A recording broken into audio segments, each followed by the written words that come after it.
connection is the fact that we are passionate about women and their passions, whatever those passions may be. So let me talk to you about the background of where we're coming from.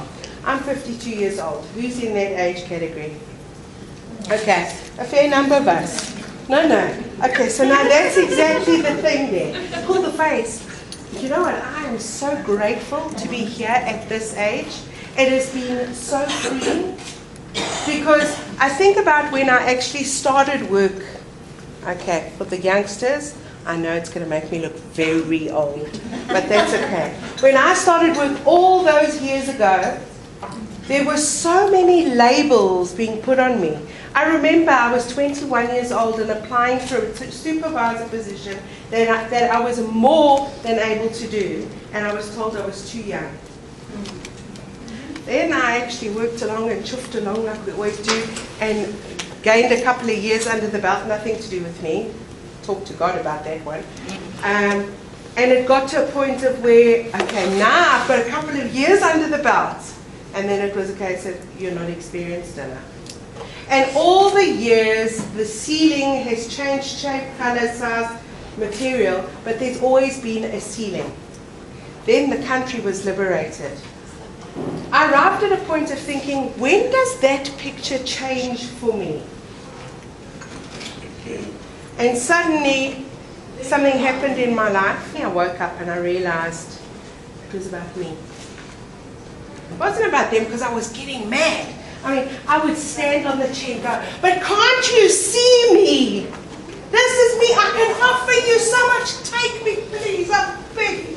Take me. Making apology for who I am. And eventually what happened is I morphed that. I changed that. And I became what they wanted me to be. And I lived the next 10 years very, very, very unhappy. I see you relate. All of us do. As women, and sorry guys, this is not against guys, this is not guy bashing, but this is about women. All of us have experienced that in one shape, size, form or another.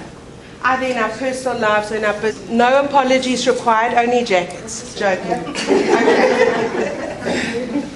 All of us have experienced that in one shape, size, form or another. And I've got nods. Okay, and that's a very, very, very vehement nod. So would you like to share with us? How have you experienced that in your life, being limited? I started with management at the age of 20. And, wow. How old are you, if you don't mind me asking? I'm 56. Okay. All right, so we were in a similar era. Yes. Right. Come on through. Yes? And then, you were told you were too young, not experienced. And then you also eventually give up your life for your partner, for your kids.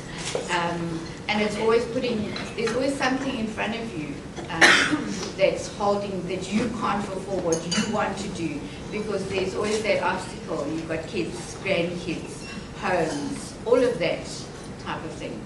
And eventually now I've also got to a stage where I'm 56 years old and I want to know, when is it going to be my chance to do what fulfills me? Diana Ross, My Turn. Yes. One of my favorite songs, right?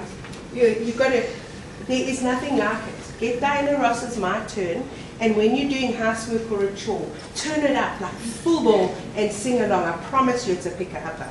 If you are having a really terrible day, do that. I promise. Do you think it's crazy? It is. No, I don't think it's crazy. I promise you, ladies, we have learned to be exceptionally good at hiding who we are. Exceptionally good at pleasing other people. You know, when I think about the amount of time I've spent on my knees being a pleaser, I want to vomit.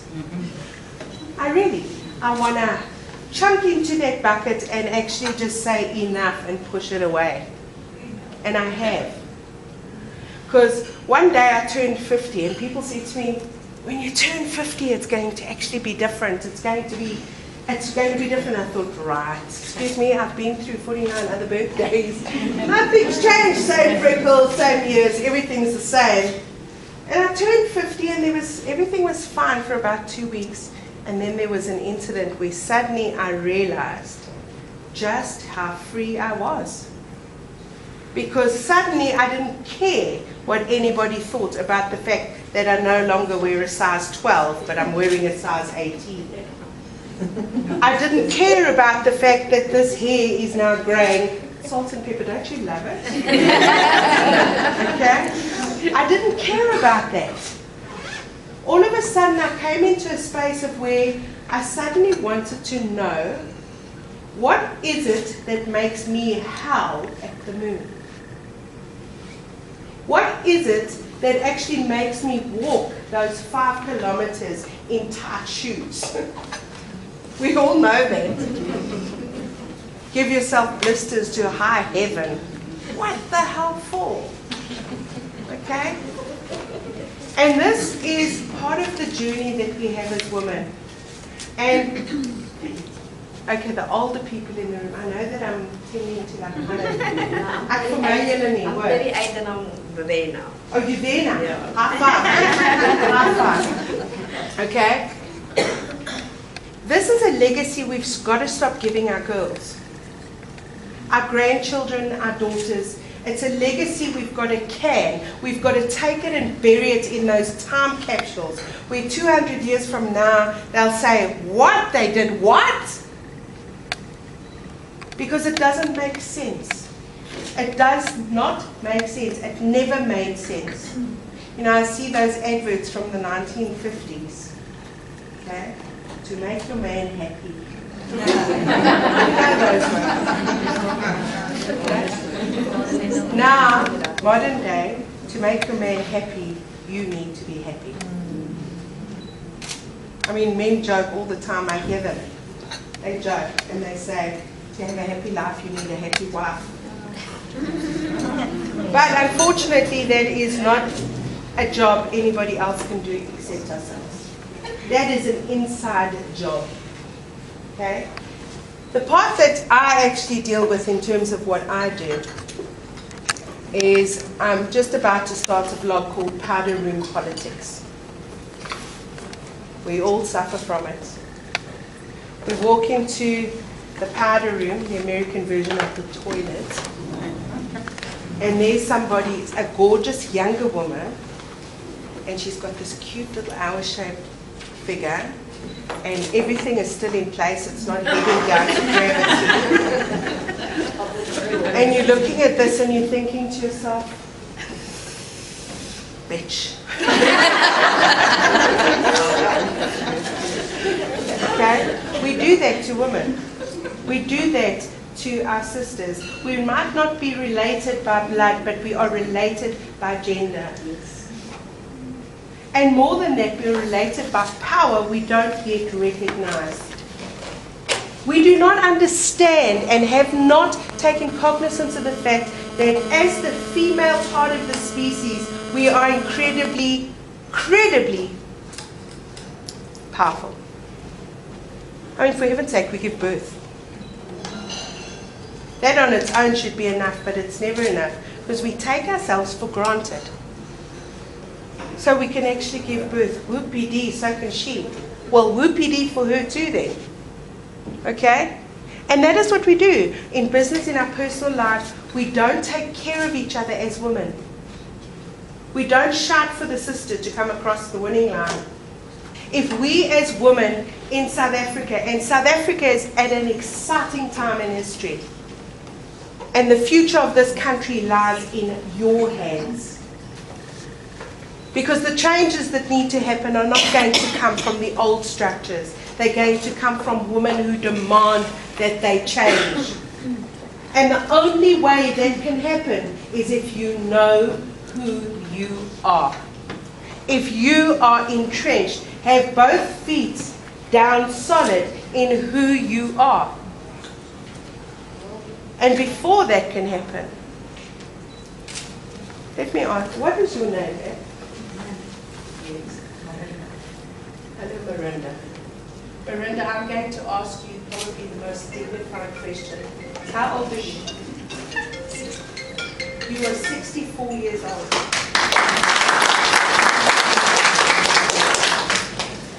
why I'm clapping for the fact that you are 64 years old. Do you acknowledge yourself for just how much it took to be that magnificent age? And do you know that you are beautiful? You are shining. I actually looked at you and I looked at your face and I thought, what a beautiful face. That's why I came to talk to you. You are beautiful. And I want to acknowledge you for that. And I want to acknowledge you for the fact that you are sitting at this room at an age where other women would actually say, no, you're right, I'd rather bake cookies. I'm too old for this stuff. Okay? I want to acknowledge you for being in this room. For each and every single one of you that is today voting for yourself, for the men that are voting for you, for the people who are shouting and yelling and waiting for you to succeed, I want you to give yourselves a round of applause. I'm about to wrap up. This is Marianne, by the way. She's the brains who's kept everything running nicely. So if you want to set up whatever you need to set up, tequila, whiskey, tequila is all good. 10 minutes is good. Okay. You have given yourself the incredible gift today because your soul recognized the fact that something needs to change for you. Because your magnificence is being hidden in a bush. We hide our magnificence under a bushel. That is what we do. We make ourselves small. We play inadequate so that other people can feel good about themselves. Are you serving yourself? What is your passion? What is your name, first of all? Meredith. Meredith? Yeah. What a beautiful name. What is your passion? Something I'm struggling to find still. Okay, a lot of us are in that position. Who knows right here today what your passion is? Yes. Your name first. My name is Yvonne. Hello, Yvonne. My passion is to make people realize their worth. That's what I've been doing for the last 10 years. Good job. Good job. Dogs.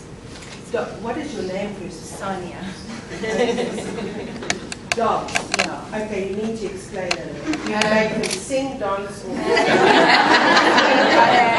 We're all part of a non-profit organisation, Tiny Paws Rescue, where we actually rehome and rescue chihuahuas. So I've got a lot. I've got in foster. So, and that whole process of rescuing and then finding the right places to live. That's awesome. That's my passion. But Wow, I need an area of growth in terms of my personal career. That's why that's my Well, passion. you're in the right is place. That's the good news, just for today. You're in the right place. Who else has got a passion? Yes, ma'am. Your name? Crystal. Yes, Crystal. Sick people. Wow, that's a calling, not a passion. Is it a passion as well? That makes you doubly special. Okay, so what? You do palliative care? What? Just a nurse. Okay.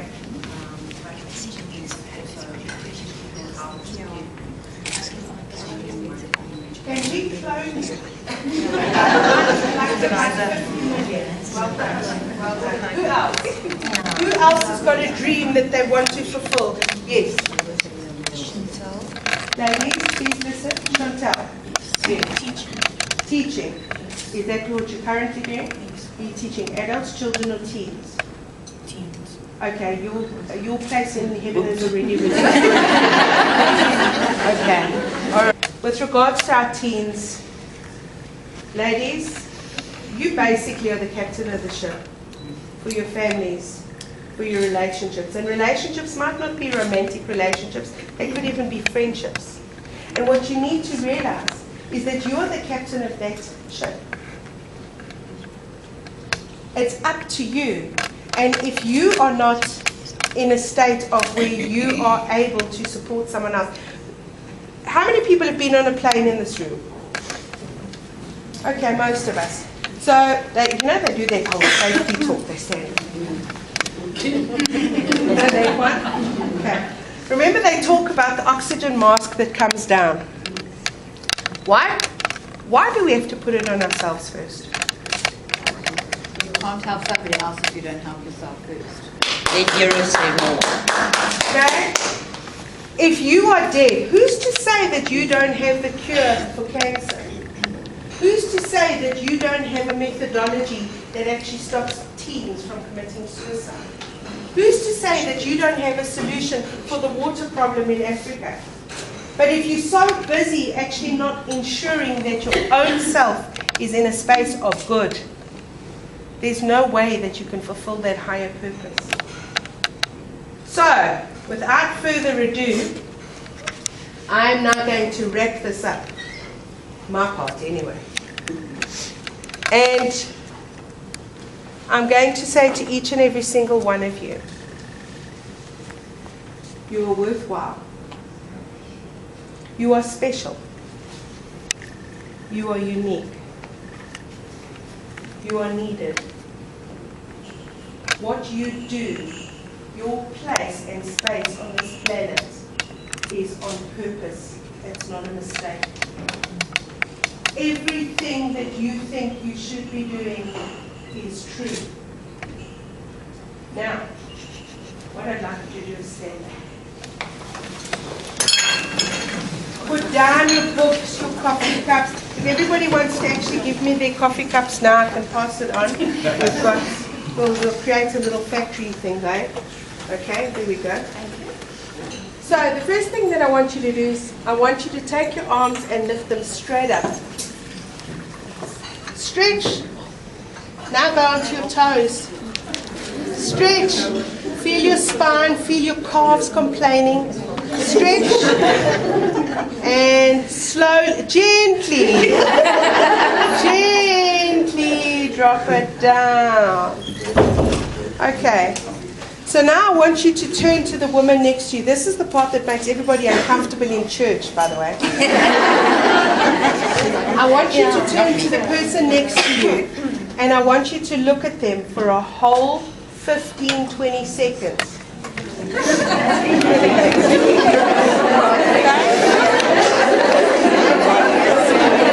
talking! No talking! Shh. Silence! I want you to look into their eyes. I want you to look at their faces. I want you to see their cheekbones, their noses. No talking! Their mouths. And your eyes will straight to their ears and it's down. Have a look. Have a look. Have a look. And now I want you to tell the person that you've just been looking at what you think is beautiful about their face.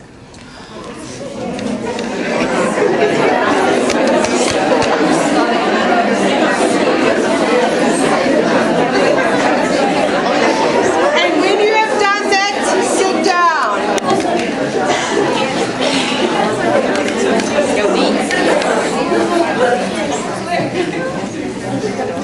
Okay, what you've just done is created a friend. Right, ladies, without further ado, the main attraction is about to be the main attraction.